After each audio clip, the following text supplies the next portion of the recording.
দিলে মোক তাক মই ললসীৰ পাতি কওক মৰিবৰ কেনেদৰে পৰিত্ৰাণ পাম মই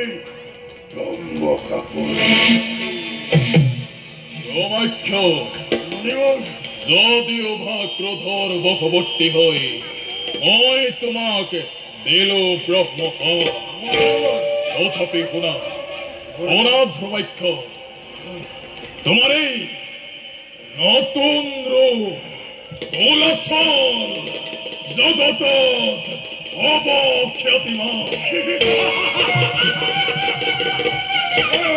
স্বৰ্গ মৰ্ত্য পাতাল সকলোৱে তোমাৰ ভয়ত হব কম্পমান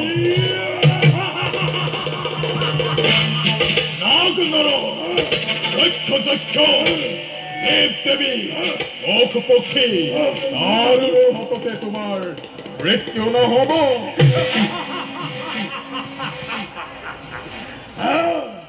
কোন অস্ত্ৰ শস্ত্ৰও তোমাক ভেদিব নোৱাৰিব ধ্ৰুমাক্ষ যোৱা ধ্ৰুমাক্ষ এতিয়া আজি হন্তে কুলাচল নামে খ্যাতি লাভ কৰা মৰাৰ পক্ষ কিন্তু মনত ৰাখিবা এক যজ্ঞৰ ৰূপৰ পথি তোমাৰ মৃত্যু হব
কুলাসর। কিন্তু কুমার ধুমাইক্ষ ককে কোন গোমা? কর্ণদত্ত হল তার একমাত্র পুত্র ধুমাইক্ষ কুমার। ধমাইক্ষ ধমাইক্ষ নাই, আর মৃত্যু ঘটিছে। কি ধুমাইক্ষর মৃত্যু ঘটিছে? নাই, এরা মিশা কথা। কুলাসল তোরা সত্য করি কুমার ধুমাইক্ষ ককে, নহলে ঘটিব মহা বিপর্যয়। তোমাদের যদি মৃত্যু হল তেওঁৰ মৃতদেহ ক'ত? তোমাৰ মৃতদেহ কোনোদিনে তোমালোকে বেচাৰি নোপোৱা, কাৰণ কুমাৰৰ দিনে দিনৰ বাবে বিলীন হৈ গ'লে কুলাচলৰ দেহত। হলে তুমি এই কুমার ধুমাইক্ষ? নহয় নহয়, মই ধুমাইক্ষ, মই তেওঁ কুলাচল। বুঝিল, অগস্তির অভিশাপত ধুমাইক্ষ কুলাচল হল। ওহ ভগবান, এয়া তুমি কি কৰিলা প্ৰভু? এই পাঞ্চময় মহাৰাজক দিম কিবা দৰে। বলা কুমার, আমি রাজ্য হয়ে ঘুরে যাও। কারাজ কারাজ তোমার রাজ্য, তোমার পিতৃ কর্ণদত্তর রাজ্য। মোর কোনো রাজ্য নয়, মোর কোনো পিতৃ নাই, নাই কোনো আত্মস্বজন। মই কেৱল কুলাচল, অৰণ্যই হৈছে মোৰ ৰাজ্য। মন দিব, আপুনি যাওক, সেনাপতি আজিৰ পৰা মোৰ লগত থাকিব। কিন্তু কুমাৰ, কিন্তু কোনো কিন্তু নাই মন্ত্ৰী। আপনি যাওক সেনাপতি।